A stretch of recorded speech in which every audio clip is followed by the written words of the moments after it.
बेटा हम लोग पहुंचे final accounts of insurance company पे। मैंने लास्ट वीडियोस में भी आपको बताया कि इस चैप्टर में हम लोग एक इंश्योरेंस कंपनी है। मैंने आपको ये सारे ब्लैंक फॉर्मेट बता दिए कि ये ब्लैंक फॉर्मेट्स आपको बनाना ही है। कोई भी क्वेश्चन हो आपको स्टार्ट यहीं से करना है। पहले रेवेन्यू अकाउंट बना देना है ब्लैंक, बिना अमाउंट्स के, जितनी हो सके ट्रांजेक्शन्स पहले से ही लिख देनी है। ये रेवेन्यू अकाउंट, उसके बाद चारों शेड्यूल 1, 2, 3, 4। शेड्यूल 1 मतलब premium earned net, last video lecture हम लोग यहाँ पे पहुंचे थे। फिर शेड्यूल 2 होता है क्लेम्स इंकर्ड। शेड्यूल 1 मतलब प्रीमियम मतलब हमारी इनकम, बाकी शेड्यूल 2, 3, 4 ये हमारे एक्सपेंसेस होते हैं। क्लेम्स इंकर्ड, कमीशन और ऑपरेटिंग एक्सपेंस, ये सारे हमारे एक्सपेंसेस होते हैं। अब हम लोग आ जाते हैं नेक्स्ट टॉपिक पे कि इस चैप्टर में हम लोग हैं इंश्योरेंस कंपनी, लेकिन कैसे कैसे कैसे आगे स्टोरी बढ़ती है सुनते जाना। हम लोग हैं इंश्योरेंस कंपनी। अब सबसे पहले इस चैप्टर में जो पहला टॉपिक आता है इसको बोलते हैं डायरेक्ट इंश्योरेंस। डायरेक्ट इंश्योरेंस मतलब क्या कि हमने डायरेक्टली किसी कस्टमर की कोई भी प्रॉपर्टी का इंश्योरेंस किया तो उसको डायरेक्ट इंश्योरेंस बोलते हैं। तो हम लोग इंश्योरेंस कंपनी है और हमने किसी कस्टमर के कोई भी एसेट का, गुड्स का, फर्नीचर का, व्हीकल का, लैंड एंड बिल्डिंग का, कोई भी प्रॉपर्टी का हमने डायरेक्ट इंश्योरेंस किया।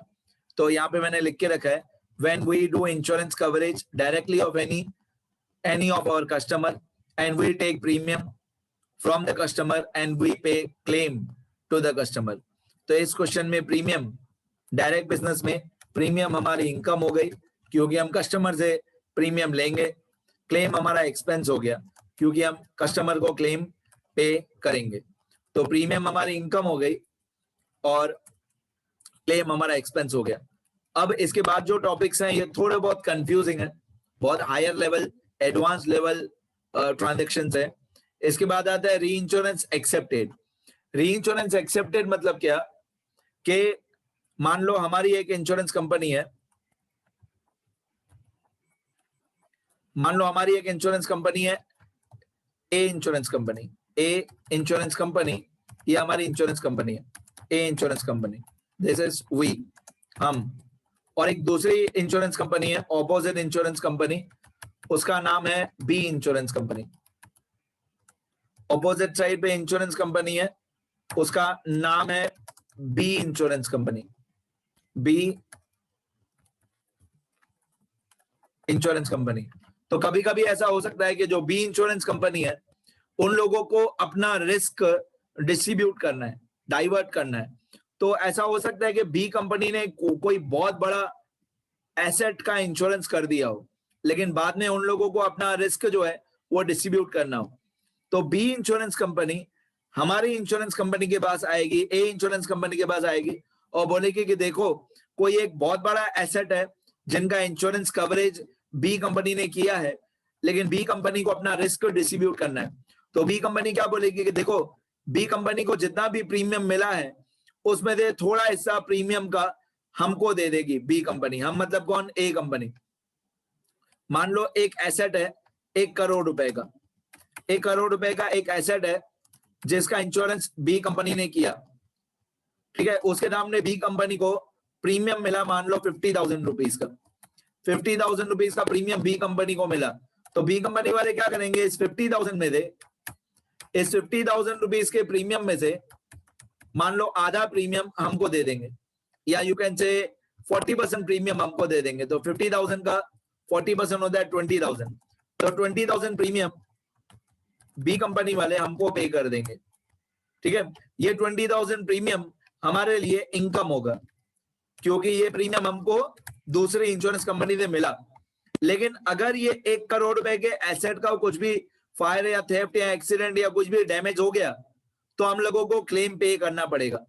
हम लोगों को क्योंकि प्रीमियम 40% मिला था तो क्लेम भी 40% पे करेंगे। तो 1 करोड़ का 40% होता है 40 लाख। तो हम 40 लाख रुपीस का क्लेम पे करेंगे अगर ये 1 करोड़ का एसेट डैमेज हो जाता है। तो ऐसा भी बहुत बार होता है कि कोई दूसरी इंश्योरेंस कंपनी हमारी इंश्योरेंस कंपनी के पास आई और बोला कि भाई हमने ऑलरेडी एक एसेट का इंश्योरेंस किया हुआ है लेकिन उसका एक पोर्शन आप संभालो। तो हम बोलेंगे ठीक है, 40% प्रीमियम भी हमारा, 40% प्रीमियम भी हमारा, और अगर एसेट को कुछ डैमेज हो जाता है तो 40% क्लेम भी हम ही पे करेंगे अगर डैमेज होता है तो यहाँ पे प्रीमियम हमारी इनकम हुआ और क्लेम हमारा एक्सपेंस हुआ। तो आपको शब्द कौन सा याद रखना है? आपको शब्द याद रखना है ये री इंश्योरेंस एक्सेप्टेड, ये शब्द याद रखना है, री इंश्योरेंस एक्सेप्टेड। तो अगर कभी री इंश्योरेंस एक्सेप्टेड दिया हुआ है तो इसमें प्रीमियम हमारा इनकम होता है और क्लेम हमारा एक्सपेंस होता है, ठीक है। जो डायरेक्ट इंश्योरेंस है इसको डायरेक्ट बिजनेस भी बोलते हैं। डायरेक्ट इंश्योरेंस या डायरेक्ट बिजनेस एक ही बात है, डायरेक्ट इंश्योरेंस या डायरेक्ट बिजनेस एक ही बात है। अब डायरेक्ट इंश्योरेंस में भी प्रीमियम हमारी इनकम होती है, क्लेम हमारा एक्सपेंस होता है। री इंश्योरेंस एक्सेप्टेड में भी प्रीमियम हमारी इनकम होती है, क्लेम हमारा एक्सपेंस होता है, ठीक है। अब इसका उल्टा होता है री इंश्योरेंस सीडेड, ये एकदम ऑपोजिट होता है री इंश्योरेंस सीडेड। अब री इंश्योरेंस सीडेड मतलब क्या? री इंश्योरेंस सीडेड मतलब एक्सेप्टेड का उल्टा। अभी जैसे ही मैंने उल्टा या रिवर्स बोला तो बहुत लोग वहीं पे पिक्चर क्लियर हो गया होगा। सीडेड में क्या होगा? सीडेड में हम अपने किसी कस्टमर का इंश्योरेंस का कवरेज किसी दूसरी इंश्योरेंस कंपनी से हम इंश्योरेंस करवा लेंगे। तो सीडेड जो है ये एक्सेप्टेड का उल्टा होता है। हम ए कंपनी है और एक ऑपोजिट इंश्योरेंस कंपनी है बी कंपनी।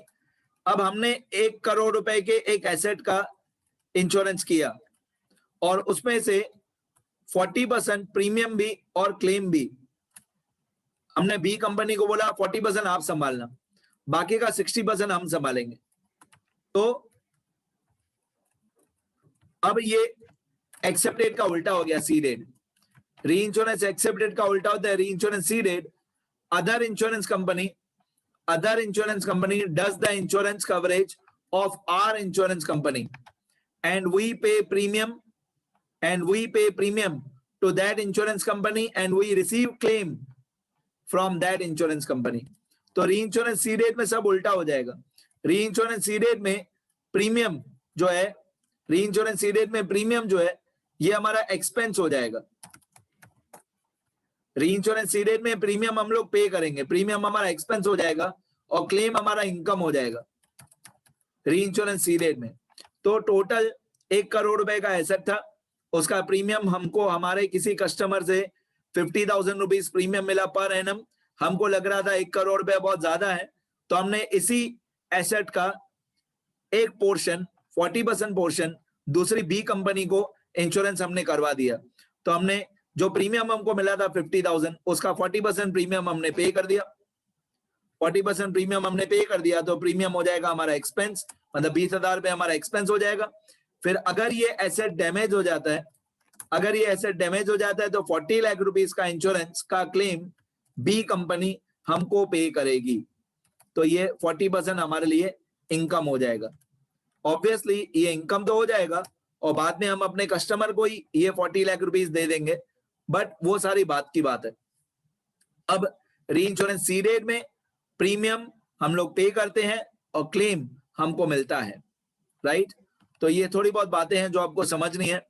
पहला पोर्शन होता है डायरेक्ट बिजनेस या डायरेक्ट इंश्योरेंस। इसमें हम लोग डायरेक्टली इंश्योरेंस करते हैं किसी कस्टमर के एसेट का, तो प्रीमियम हमारी इनकम होती है, क्लेम हमारा एक्सपेंस होता है। सेकंड पार्ट होता है री इंश्योरेंस एक्सेप्टेड। तो कोई दूसरी कंपनी हमारी इंश्योरेंस कंपनी से इंश्योरेंस करवाती है, तो यहाँ पे भी प्रीमियम हमारे लिए इनकम ही होता है, क्लेम हमारे लिए एक्सपेंस ही होता है। इसके बाद आता है तीसरा पार्ट री इंश्योरेंस सीडेड। ये तीसरा पार्ट होता है री इंश्योरेंस सीडेड। मैंने बता दिया री इंश्योरेंस सीडेड में हमारी इंश्योरेंस कंपनी किसी दूसरी इंश्योरेंस कंपनी से इंश्योरेंस करवाती है,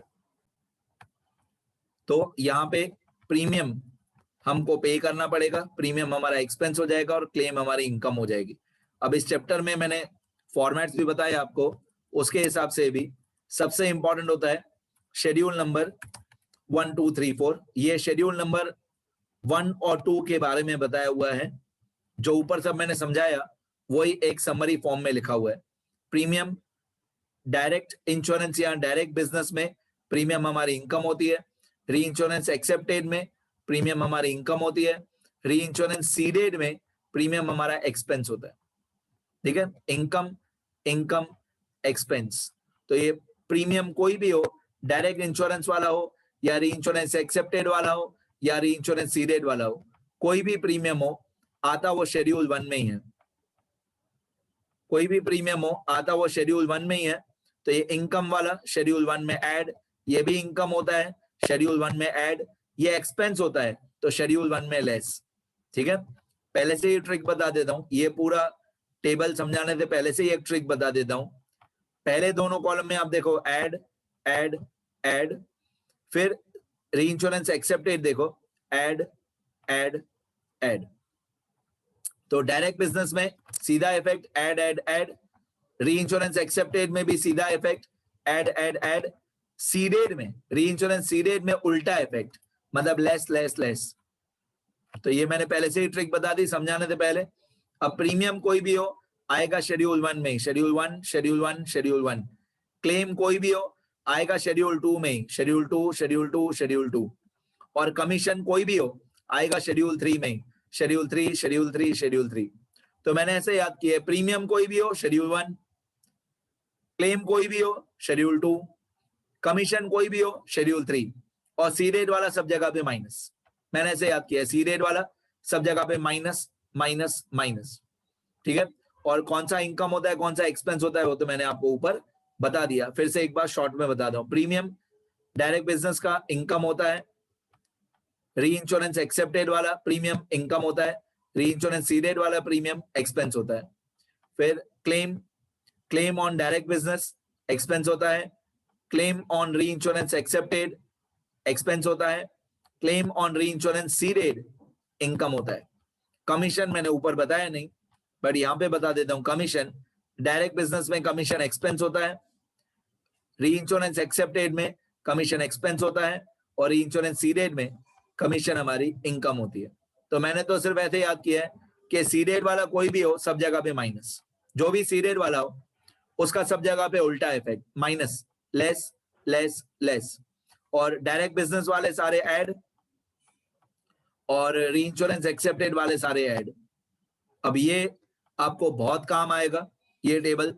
इसमें ये जो शब्द है री इंश्योरेंस सीडेड वाला, री इंश्योरेंस सीडेड में जो क्लेम वाली लाइन है, क्लेम वाली लाइन में री इंश्योरेंस सीडेड वाला, ये जो यहाँ पे इनकम लिखा हुआ है इसका एक दूसरा भी नाम होता है, इसका एक दूसरा नाम होता है, इसको बोलते हैं री इंश्योरेंस रिकवरीज, इसको री इंश्योरेंस रिकवरी भी बोलते हैं, री इंश्योरेंस रिकवरीज,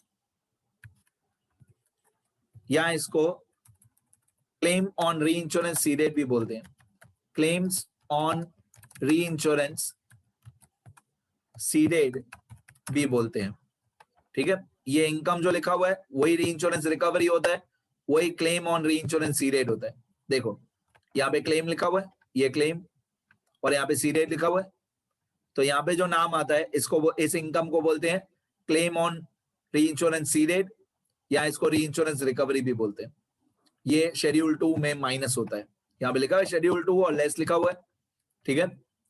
अब एक ये टिपिकल एडजस्टमेंट आती है, bonus utilise in reduction of premium.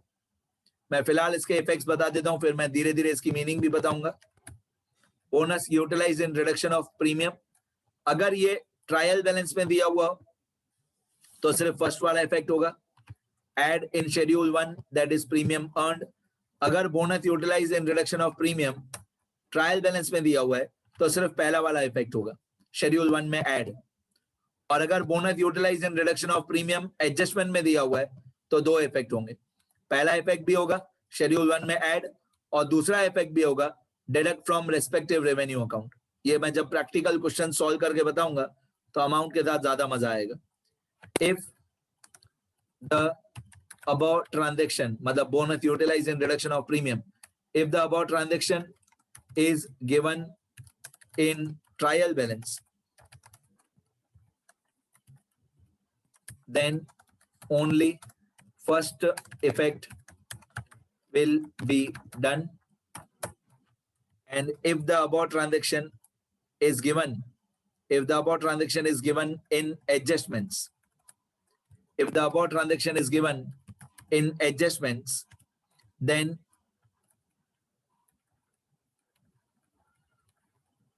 both the effects will be done. ठीक है, अगर bonus utilise in reduction of premium trial balance में दिया हुआ है तो सिर्फ पहला वाला इफेक्ट, अगर एडजस्टमेंट में दिया हुआ है तो दोनों इफेक्ट, फर्स्ट वाला भी सेकंड वाला भी। तो फिलहाल इफेक्ट्स याद कर लो, मैं मीनिंग के साथ अमाउंट के साथ समझाऊंगा सम्स में। First effect, add in schedule 1, premium earned में ऐड करना है नेट प्रीमियम के ऊपर। दूसरा इफेक्ट, रेवेन्यू अकाउंट में माइनस करना है, जो भी फायर का कॉलम हो तो फायर में, मरीन हो तो मरीन में, जनरल इंश्योरेंस हो तो जनरल इंश्योरेंस, जो भी डिपार्टमेंट हो उस डिपार्टमेंट के रेवेन्यू अकाउंट में दे, माइनस मतलब डिडक्ट मतलब लेस। ओके, तो पहला इफेक्ट प्रीमियम में ऐड, दूसरा इफेक्ट रेवेन्यू अकाउंट में लेस। ठीक है, क्लियर? मैंने बता दिया बहुत बार, ट्रायल बैलेंस में दिया हो तो सिर्फ पहला इफेक्ट, एडजस्टमेंट में दिया हो तो दोनों इफेक्ट, पहला भी दूसरा भी। फिर ये ऊपर जो बताया वही लिखा हुआ है, री इंश्योरेंस रिकवरी मतलब क्लेम ऑन री इंश्योरेंस सीडेड शेड्यूल 2 में माइनस, ये मैंने ऊपर भी बताया, यहाँ पे ये मैंने यहाँ पे भी बताया, शेड्यूल 2 में माइनस। री इंश्योरेंस रिकवरी मतलब क्लेम ऑन री इंश्योरेंस सीडेड, ये शेड्यूल 2 में माइनस होता है। ठीक है, तो इस वीडियो लेक्चर में मैंने जितना भी बताया आपको, एक बार मैं स्क्रॉल करके बता देता हूं। इस वीडियो लेक्चर में मैंने यहां से लेकर समझाया, ये थियरी वाले पेजेस में लिखना है आपको। इतना समझ लिया तो समझो 99% चैप्टर हो गया। 99% चैप्टर में यही बातें हैं। हाँ, प्रैक्टिकली क्वेश्चन सॉल्व करेंगे तो ज्यादा मजा आएगा, बट पहले रूल्स भी तो आने चाहिए सारे, मीनिंग भी पता होनी चाहिए। री इंश्योरेंस एक्सेप्टेड मतलब क्या, री इंश्योरेंस सीडेड मतलब क्या, ये पता होना चाहिए। ये लिखना अच्छी तरह सब बेटा थियरी वाले पेजेस में।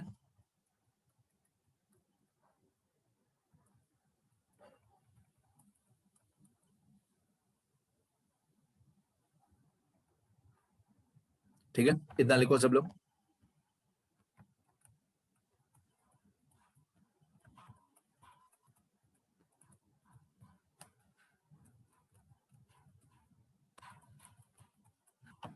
ये मेरा नंबर है, कुछ भी कभी भी कोई भी चैप्टर सीखना हो, फोन कॉल, एसएमएस, व्हाट्सएप, यही मेरा नंबर है।